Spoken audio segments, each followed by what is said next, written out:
excuse. None.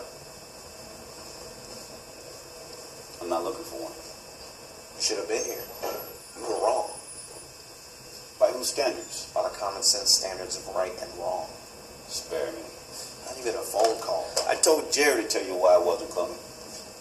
Besides, everybody knew why. It was hardly a secret. It would have been ridiculous. He would have thought so too. You don't know that.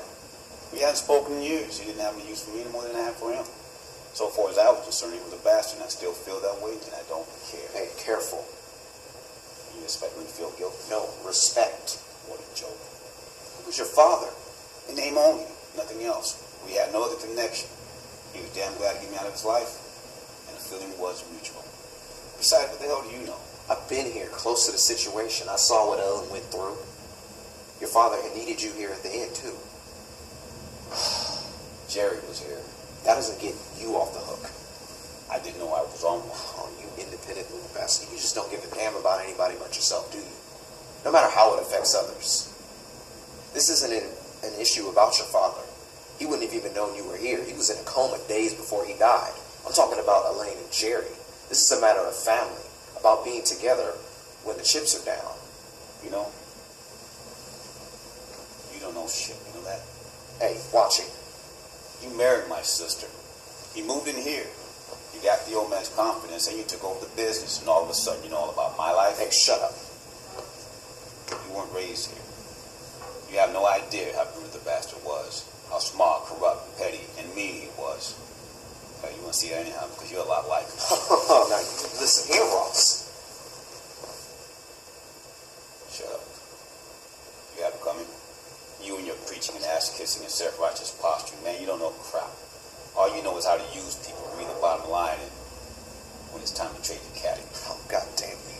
This whole business about me not coming home, it's nothing more than how it made you look at the community. It caused you embarrassment. It didn't look proper. Well, little Ross would come running back, and Mr. Big should snap his fingers. You lost face in me, huh? Sure, I thought about Ellen and Jared. I knew what they'd be going through with the bullshit, with smiling and nodding at people who came to the church out of fear of losing their jobs rather than genuine sorrow. But that wasn't enough to bring me home. I wouldn't be here now if Ellen wasn't sick. See, I hate this little sexual little snotball of town, and you and most of the chicken shit people in it. Get out. Out. You don't belong in this house. You never did. Since you were a kid, even. You were always incorrigible, a troublemaker. A problem to everybody from the first. I've heard the horror stories. From whom? From father? Trouble? Yeah, you're right. I was trouble. Because I longed for love and wanted a father who gave a damn. I stood up as a kid even. I stood up and fought and got knocked down and got up and fought again. Because I deserve to be treated like a person. Everybody does. You even. Thank God I was stubborn and independent and was able to walk away as soon as I was old enough. Thank God. Look at Ellie. Now look at Jerry. Look how they are. They're hollow, burned out, defeated, and insecure. They're devoid of any real feelings because they were drained out of them by indifference. Little by little. Day after day. Sad. Damn sad. And you. Are you the saddest one of all? And you're dangerous.